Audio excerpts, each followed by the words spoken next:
And viewers, it seems like the Congress's poaching fears are not only restricted to Telangana. The BJP is now alleging that the Congress has no trust whatsoever in its leaders in Chhattisgarh either, and are therefore packing off their MLAs to Bengaluru and Chennai.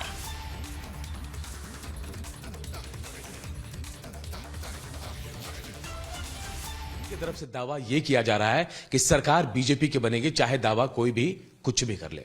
खुद पूर्व मुख्यमंत्री रमन सिंह हमारे साथ हैं, उनसे बातचीत करते हैं। सर, आपके दावों में कितना दम लग रहा है?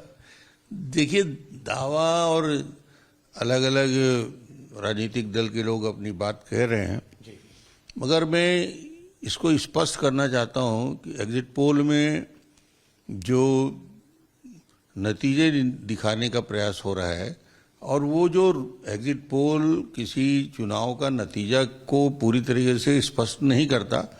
एग्जिट पोल रुझान को दिखाता है कि रुझान क्या है, और रुझान को यदि आप एनालिसिस करेंगे तो आप ये देखेंगे कि कांग्रेस पिछले चुनाव में 68 से ऊपर सीट जीती और 75 का दावा हुआ कांग्रेस से। ना 68 है ना 75 है। अब एग्जिट पोल के रुझान में दिखता है कि कहीं न कहीं कांग्रेस नीचे यदि जा रही है तो 40 और 42 तक पहुंच रही है।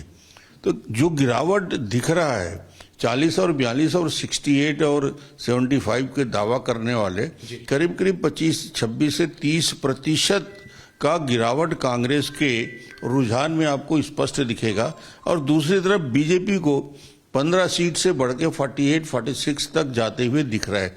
इसका मतलब है कि एक पॉजिटिव जो ग्रोथ दिख रहा है बीजेपी के फेवर में, वो ये बताता है कि मतदाताओं का रुझान, चाहे यूथ हो चाहे महिला मतदाता हो, उनका रुझान बीजेपी की ओर बढ़ा है। और ये एक तरफ से ये बताने का प्रयास होता है कि कल जो गिनती होगी उसमें नतीजा क्या निकलेगा।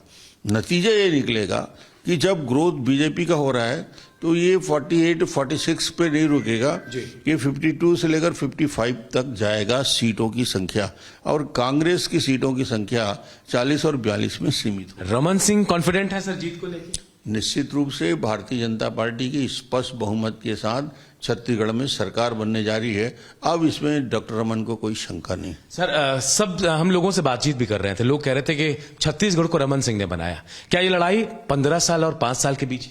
नहीं, मुद्दे तो थे। डेवलपमेंट का मुद्दा था, 15 साल विकास का मुद्दा था, छत्तीसगढ़ को एक विकसित छत्तीसगढ़ बनाने की कल्पना को साकार करने का मुद्दा था। और दूसरा तब करप्शन था। 5 साल में भ्रष्टाचार, महादेव ऐप से लेकर कोयला और शराब घोटाले, 5 साल में भूपेश ने और क्या किया? विकास शून्य हुआ। कोई सड़क नहीं, कोई पुल नहीं, कोई पुलिया नहीं, कोई स्कूल नहीं, कोई अस्पताल नहीं।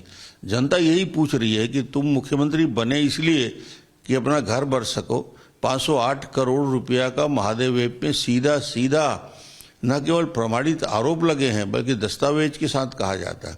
ईडी जब अपनी बात कहता है और ये कहता है कि मुख्यमंत्री सचिवालय इसमें जुड़ा हुआ है, तो मुख्यमंत्री को इस बात के लिए जवाब देना चाहिए।